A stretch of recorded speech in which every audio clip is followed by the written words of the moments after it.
सरकारी हॉस्पिटलला मी गेले. तिथं मला HIV म्हणून सांगितलं मी पॉझिटिव्ह आहे. HIV पॉझिटिव्ह आहे म्हणून तुम्ही तातडीने पंढरपूरला जावा, ते गोळ्या चालू करा म्हणजे तुम्ही बरं व्हाल.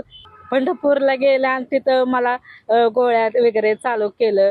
ते 1.5 वर्ष झालं मी गोळ्या खाते आणि 1.5 वर्ष झालं बाळाला 6 महिने झाल्यावर माझे सासरे आले की न्यायला चल तू. तिथं 3-3 महिन्याचे गोळे देत होते. मला सांगितलं नाही की काय सुद्धा मी, कारण की माझं संसार उद्ध्वस्त होईल म्हणून मी काय त्यांना सांगितलंच नाही. सासूला मला शंका वाटली की माझ्यात काहीतरी दोष आहे, हिने काय खरं काय बोललं नाही म्हणून तिने दवाखान्यात नेलं कराडच्या. तिथे टेस्ट केलं दवाखान्यात. त्या डॉक्टरांनी सांगितलं की हे HIV गोळी आहे. ती रात्री आले टेस्ट करून आले की तू जा आता माहेरात, थांबू नकोस तू. म्हणून मी आले माझ्या माहेरात आणि तिथं डॉक्टरने 3ऱ्या का 4थ्या दिवशी मला सांगितलं की निगेटिव्ह आलं म्हणून.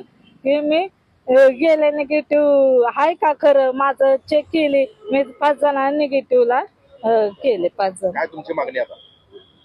त्यांची माफी, लेखी माफी मागावी आणि भरपाई मला द्यावं असं माफी आहे. नाहीतर हे झालं नाही तर 1 मेला मी आत्महत्या करेन. मी त्यांना 7 महिन्यामध्ये HIV टेस्ट होती. त्याच्यामध्ये ते निगेटिव्ह असताना त्यांना पॉझिटिव्ह दाखवून औषधाची ट्रीटमेंट स्टार्ट करण्यात आली HIVची. त्याच्यानंतर हे पॉझिटिव्ह आहेत म्हणून त्यांच्या पतीने त्यांना सोडून न्यायचं, नांदवण्यासाठी नटाजून त्यांना सोडून न्यायचं. त्यानंतर त्यांचे पती निगेटिव्ह आहेत म्हणताना या ताईंना संशय येण्याने किंवा मी पॉझिटिव्ह असताना पती निगेटिव्ह असत आहे म्हणून त्यांनी पुन्हा अन्य शासकीय हॉस्पिटलमधनं 5 ठिकाणी HIVची तपासणी करण्यात असते. त्या HIV तपासणीमध्ये प्रत्येक तपासणीमध्ये या ताई निगेटिव्ह आहेत. जगामध्ये असं कोणतंही औषध नाही आहे की बाबा मी औषध खातोय आणि पॉझिटिव्हचा निगेटिव्ह होतोय. HIVचा विषाणू कधीही कायमचा नष्ट होत नाही. असं असताना त्या ताई आधीपासूनच निगेटिव्ह असताना त्यांना पॉझिटिव्ह दाखवून फक्त शासकीय अनुदान आणि जागतिक अनुदानच्या कोट्यावधीचं भेटतं ICTC सेंटरसाठी. ते हडपण्यासाठी पेशंट महत्वाचे असते, पेशंट दाखवणं महत्वाचं असतंय.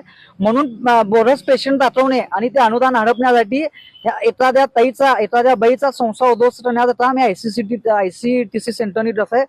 आपल्या शहरातील ताज्या घडामोडी पाहण्यासाठी रणनीती टाइम्सला सबस्क्राईब करा आणि बेल बटन प्रेस करा. लाईक आणि शेअर करा.